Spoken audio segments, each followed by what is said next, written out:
Hi friends, welcome to my channel. Karthika Deepam serial upcoming ఎపిసోడ్లో ఏం జరగబోతుందో ఈ రోజు మనం ఇప్పుడు ఎవరైనా చూసి క్లియర్గా తెలుసుకునేద్దాం.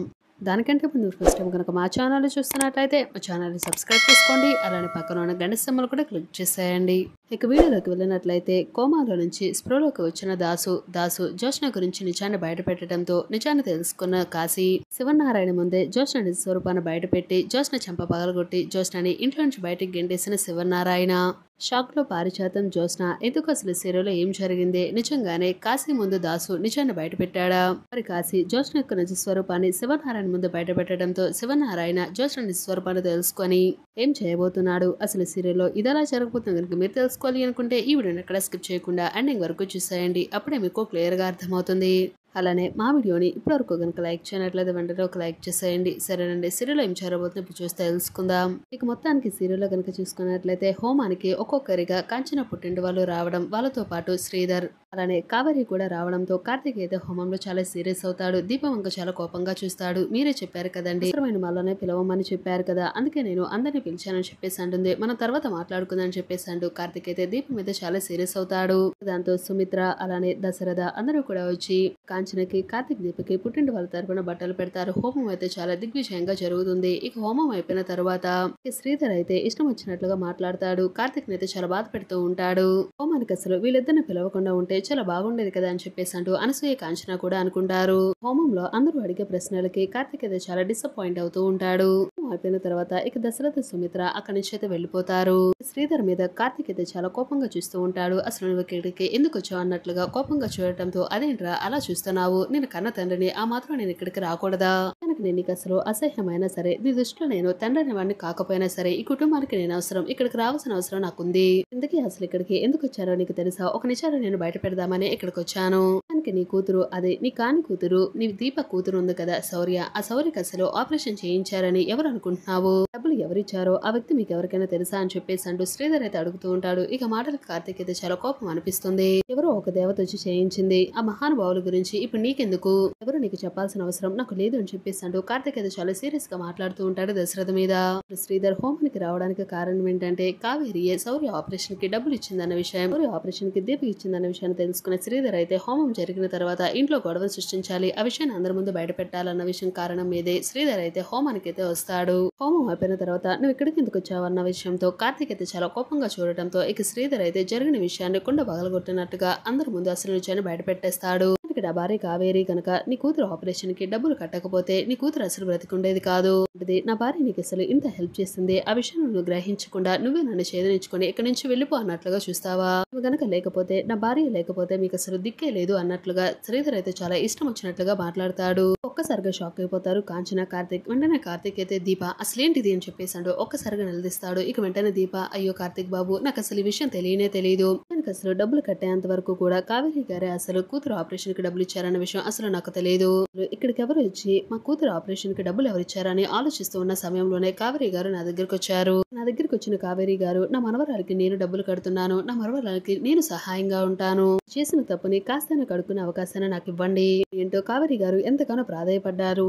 చేసిన మంచి సహాయానికి నేను అసలు కాదనలేకపోయానని చెప్పేసి అంటూ దీప అయితే చెప్పుకుంటూ వస్తుంది. ఇంతలో కావేరి అయితే కార్తీక్ దగ్గరికి వచ్చి, చూడు బాబు, నన్ను క్షమించండి, జీవితాల్లోకి నేను రాకుండా ఉంటే మీ జీవితాలన్నీ కూడా చాలా సంతోషంగా ఉండేవి. నా వల్లే నీ తల్లికి నీ తండ్రికి మీకు ఇంత మధ్య అసలు ఇంత దూరం ఉండేది కాదు, అందరూ కలిసి సంతోషంగా ఉండేవాళ్ళు. కానీ ఆ భగవంతుడు నా తలరాతలో ఇలా రాశాడేమో నాకు తెలియదు. నన్ను పెళ్లి చేసుకుని మీ అందరి జీవితాలను కూడా తారుమారు చేశాను, నన్ను క్షమించండి. అందరికీ మూల కారణం నేనే తప్పు చేశాను కాబట్టి శిక్షను నేనే అనుభవించాలి. ఆ శిక్షను మాత్రం అక్క అనుభవిస్తూ నాకు సుఖాన్ని ఇచ్చింది. నిజానికి అక్కకి నీ చేతులెత్తి మరి నమస్కారం చేయాలి. నేను చేసిన పాపం ఎలా పోతుంది కార్తీక్, నువ్వే చెప్పు. పాపం పోవాలి అంటే కాస్తైనా పుణ్యం చేయాలి కదా. బిడ్డను బ్రతికిస్తే కనీసం నేను చేసిన పాపానికి కొంచెమైనా పుణ్యం దక్కుతుందేమో అని ఆపరేషన్ కి నేనే డబ్బులు ఇచ్చాను. నీ విషయానికి వస్తే, నువ్వు నాకు పుట్టకపోయినా సరే, నువ్వు నా కొడుకు కాకపోయినా సరే, నా కూతురికి మాత్రం ఒక అన్నయ్యలాగా, కూతురికి కష్టం వచ్చిన ప్రతి దాంట్లో కూడా నువ్వు తోడుగా ఉన్నావు. అంటే నీకు అన్యాయం చేశాను, నీ తల్లికి అన్యాయం చేశాను కాబట్టే నేనంటే నీకు చాలా అసహ్యం.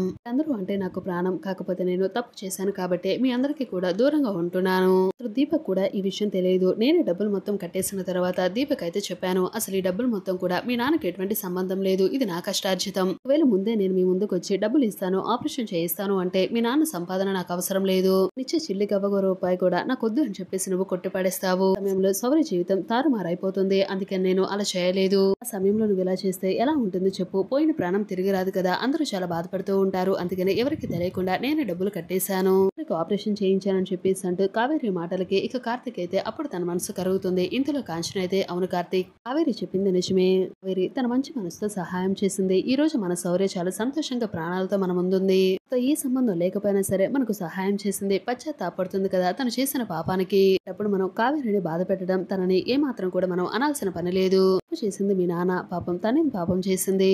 అప్పుడు మనం కావేరిని ఎందుకు ద్వేషించాలని చెప్పేసి అంటూ కావేరి అయితే చాలా మాట్లాడుతూ ఉంటుంది. అప్పుడు ఆలోచిస్తూ ఉంటాడు. దీప అలానే కావేరి ఇద్దరు కూడా చేసింది సరైనది అని చెప్పేసి అంటూ గొడవ చేయకుండా చాలా మౌనంగా ఉంటాడు కార్తిక్. ఇందులో కార్తిక్ శ్రీధర్తో ఇలా అంటాడు, చూడండి మాస్టర్, మీ వల్ల నేను ఎటువంటి సహాయం పొందలేదు. ప్రమేయం లేకుండానే అది జరిగిపోయింది. మీ ఒక్క రూపాయి కూడా నా కూతురికి ఖర్చు అవనవ్వలేదు. కాబట్టి మీరు ఇక్కడ సైలెంట్ గా ఇక్కడి నుంచి వెళ్ళిపోతే చాలా బాగుంటుంది. కార్తిక్ చాలా కోపంగా చెప్పడంతో వెంటనే కావేరి అయితే శ్రీధర్ని తీసుకుని అక్కడి నుంచి వెళ్ళిపోతుంది. కార్తిక్ అలా మాట్లాడడంతో కావేరి డబ్బులు ఇచ్చినా సరే కార్తిక్ ఏమని పోకపోవడంతో శ్రీధర్ అయితే ఒక్కసారిగా షాక్ అనిపిస్తుంది. ఇలా కొన్ని రోజులు అయితే గడుస్తూ ఉంటాయి. అందరూ కూడా చాలా సంతోషంగా ఉంటూ ఉంటారు. ఇక దాస్ కి నిదానంగా స్పృహలోకి వస్తూ ఉంటాడు. నిదానంగా నార్మల్ మనిషి అయితే అవుతాడు. దాస్ అయితే ఆలోచిస్తూ ఉంటాడు, నేను గనక ఈ విషయాన్ని ఎవరికి గనక చెప్పకపోతే ఈ నిజం నాలోనే అంతమైపోతుంది. ఆలస్యం చేయకూడదు. ఎవరికైనా సరే జోష్న గురించి నిజాన్ని చెప్పి తీరాలి. ఒకవేళ కనుక నేను ఈ నిజాన్ని చెప్పకపోతే జోష్న ఖచ్చితంగా నా ప్రాణాలు తీసేస్తుంది. ఇక ఆ ఇంటి వారసురాలని ఎవరికి కూడా ఈ నిజం ఎప్పటికీ తెలియకుండానే సమాధైపోతుంది. ఎవరికి చెప్పాలని చెప్పేసి దాసు అయితే చాలా కంగారుగా ఆలోచిస్తూ ఉంటాడు. ఒక్కసారిగా దాసు పైకి లేచి కాశీ కాశీ అని చెప్పేసి అంటే చాలా కంగారుగా పిలుస్తూ ఉంటాడు. ఇంతలో కాశీ నాన్న లేచాడు అని చెప్పేసి చాలా గబగబా కాశీ దగ్గరికి అయితే వస్తాడు. కాశీ రావడంతో కాశీని పక్కన కూర్చోబెట్టుకున్న దాసు అయితే, చూడు కాశీ, నేను నీకు ఒక నిజాన్ని చెప్తున్నాను, నువ్వు ధైర్యంగా విను. అసలు ఆ ఇంటి మనవరాలు దశరథ అలానే సుమిత్రల కూతురు ఎవరో కాదు, దీపే. జోస్న ఆ ఇంటి వారసురాలు కాదు. నిజాన్ని నేను అరగు చెప్దామని వెళ్లే సమయంలోనే జోస్న నన్ను చంపే ప్రయత్నం చేసింది. ఇక తర్వాత నన్ను ఎవరో హాస్పిటల్లో జాయిన్ చేశారు. ఆ విధంగా దశరథ జీవితంలో జరిగిన అసలు నిజం మొత్తాన్ని కూడా కాశీ ముందైతే బయట పెట్టేస్తాడు దాసు. ఇక దాంతో కాశీ ఒక్కసారిగా షాక్ అవుతాడు. కనుక నేను ఈ విషయాన్ని కనుక నీతో చెప్పకపోతే ఈ విషయం అసలు నాతోనే సమాధి అయిపోతుంది. ఆ జోష్న నన్ను బ్రతకనివ్వదు, ఎప్పటికైనా చంపేస్తుంది. జోష్న నా కన్న కూతురు, నీ సొంత అక్క అయినా సరే మనల్ని ప్రాణాలతో బ్రతకనివ్వదు. మీద దానికి ఆశ ఎక్కువ అని చెప్పేశాడు. దాసు అయితే జోష్న గురించి అసలు నిజ స్వరూపాన్ని కాశీ ముందు బయట పెడతాడు. జోష్న మీద చాలా కోపం అనిపిస్తుంది కాశీకి. చూడండి నాన్న, మీకేమీ కాదు, మిమ్మల్ని నేను కాపాడుకుంటాను, ముందు మీరు ఇక్కడ ఉండండి. జోష్న గురించి అసలు నిజ స్వరూపాన్ని ఎవరి ముందు బయట పెట్టాలో ఎక్కడ పెట్టాలో నాకు బాగా తెలుసు. దీపక్కకి నేను న్యాయం చేస్తాను. అసలు ఈ పరిస్థితి తీసుకుని వచ్చిన నా సొంత ఎక్కైన జోష్న అసలు ఊరుకునే ప్రసక్తే లేదని చెప్పేసి అంటూ కాశీ అయితే చాలా కోపంతో బయలుదేరతాడు. ఇంటికి రావడంతోనే శివనారాయణ అని చెప్పేసి అంటే చాలా గట్టిగా పిలుస్తూ ఉంటాడు. ఇంతలో పారిశాతం అయితే, ఏంట్రా అసలు శివనారాయణ అని చెప్పేసి పేరు పెట్టి పిలుస్తున్నావేంటి, తాతయ్య అని చెప్పేసి పిలవాలి కదా. ఇంతలో శివనారాయణ కాశీ మాట విని ఇక్కడికి వచ్చి, ఏంటి అసలు నువ్వు పేరు పెట్టి పిలుస్తున్నావేంటి, నీకు ఎంత ధైర్యం, నా ఇంటికి వచ్చిందే కాకుండా అని చెప్పేసి అరుస్తూ ఉంటాడు. అండి, మీ ఇంటికి వచ్చి నేను ఇంత కోపంగా మీ పేరు పెట్టి పిలవడం నేను చేసిన తప్పే. అసలు ఆ జోష్న ఎక్కడ అని చెప్పేసి అంటాడు. జోష్న, అసలు నా మనవరాల గురించి నీకెందుకురా, జోష్న అని చెప్పేసి పిలుస్తున్నావేంటి అని చెప్పేసి అంటాడు శివనారాయణ. ఇందులో జోష్న అయితే పయనించేస్తుంది. ఇక కాశీ జోష్న చూసి జోష్న చెంప పగల కొడతాడు. ఇక ఇందులో శివనారాయణ, ఏంట్రా కాశీ, ఏం చేస్తున్నావు, నా ఇంటికి వచ్చిందే కాకుండా నా మనవరాల మీద చెయ్యెత్తుతావా, ఎవరు నువ్వు, ఇంట్లో నుంచి వెళ్ళిపో అని చెప్పేసి అంటాడు శివనారాయణ. ఇక ఇంతలో కాశీ అయితే, నేను ఎవరినా, నేను కొట్టిన ఈవిడ్ని, అలానే అక్కడ నిలబడి చూస్తుంది కదా ఆ పెద్దవాడిని, వాళ్ళని అడగండి చెప్తారు. ఎవరినో తెలుసా, నేను చెంప దెబ్బ కొట్టాను, ఈవిడి గారికి తోడబుట్టిన తమ్ముడిని అని చెప్పేసి అంటాడు కాశీ. శివనారాయణ ఒక్కసారికి షాక్ అయిపోతాడు. అసలు ఏంటి పారిశాతం, ఏం జరుగుతుంది దగ్గర, అసలు జోష్నకి వీడికి సంబంధం ఏంటి అని చెప్పేసి అంటుంది. నేను ఎవరినో మీకు తెలియదు అనుకుంటా, మా నాన్నకు పుట్టిన బిడ్డ ఎవరో కాదు ఈ జోష్న, నాకు ముందు పుట్టింది, తర్వాత నేను పుట్టాను, నా సొంత అక్క ఈ జోష్న. నిజానికి అసలు మీ ఇంటి వారసురాలు, మీ సొంత మనవరాలు జోష్న అని చెప్పేసి అనుకుంటున్నారు కదా, మాత్రం నిజం కాదు. మీ మనవరాలు ఎవరో కాదు, దీపక్క మీ సొంత మనవరాలు. చేసిన అన్యాయానికి మా దీపక్క జీవితం బలైపోయింది. మా పెద్దమ్మ ఒడిలో మీ సొంత మనవరాలుగా ఈ ఇంట్లో ఎంతో సంతోషంగా గడపాల్సిన మా దీపక్క అక్కడ అసలు నిరుపేద కుటుంబంలో ఎలా ఉంటుందో చూడండి. చేసిన కుట్రలకి మా అక్క జీవితం బలైపోయింది. నిజాన్ని ఆ రోజు మా నాన్న మీకు ముందు చెప్పడానికి మీ ఇంటికి వస్తే ఈ జ్యోత్స్న అక్క అడ్డుపడి మరి మా నాన్న చంపే ప్రయత్నం చేసింది అని అంటూ దాసు చెప్పిన నిజం మొత్తం కాశీకి చెప్పడంతో అదే విషయాన్ని శివనారాయణ ముందు కొండ బాగలు కొట్టినట్లుగా నిజాన్ని బయట పెట్టేస్తాడు. ఇక దాంతో శివనారాయణ ఒక్కసారిగా కుప్పగొలుతాడు. మనవరాలు పుట్టినప్పుడు ఈ పారిజాతం మా అమ్మే అప్పుడు బిడ్డల్ని మార్చేసి ఈ కుటుంబానికి అన్యాయం చేసింది మా అమ్మమ్మ. కావాలంటే ఈ నిజం ఆవిడ చేత వినండి అని చెప్పేసాడు. పారిజాతంతోనే అసలు నిజాన్ని బయట పెట్టిస్తాడు కాశీ. ఇక దాంతో దశరథ సుమిత్ర ఇద్దరు కూడా చాలా కోపంతో రగిలిపోతూ ఉంటారు. శివనారాయణ అయితే పారిజాతం చెంప పగలగొడతాడు. ఏం నువ్వు చేసిన పని నిజంగానే ఈ కాశీ చెప్పేదంతా నిజమేనా అని చెప్పేసాడు. ఒక్కసారిగా నిలదీస్తాడు. దాంతో కాశీ నిజాన్ని బయట పెట్టడంతో జ్యోత్స్న పారిజాతం చేసేదేమీ లేక వాళ్ళు చేసిన మోసాలన్నింటినీ కూడా ఒప్పుకుంటారు. దాంతో ఒక్క నిమిషం కూడా ఆలోచించుకోకుండా శివనారాయణ అయితే పారిజాతాన్ని జ్యోత్స్నాన్ని మెడబెట్టుకుని మరి ఇంటి నుంచి బయటికి గెంటేస్తాడు. చూసారు ఫ్రెండ్స్, రాబోయే మన Karthika Deepam serial upcoming episode లో అయితే ఖచ్చితంగా ఇలా అయితే జరగబోతుంది. మరి ఎలానే జరగని చెప్పేసి మీరు ఏదో కోరుకుంటే ఈ వీడియోని తప్పకుండా ఒక లైక్ చేయండి. అంతేకాకుండా మా ఛానల్ నుంచి Karthika Deepam serial upcoming episode లో ఏం జరుగుతుంది మీరు డైలీ తెలుసుకోవాలి అనుకుంటే మా ఛానల్ ని సబ్స్క్రైబ్ చేసుకోండి. అలానే పక్కన ఉన్న గంట సింబల్ కూడా క్లిక్ చేసేయండి.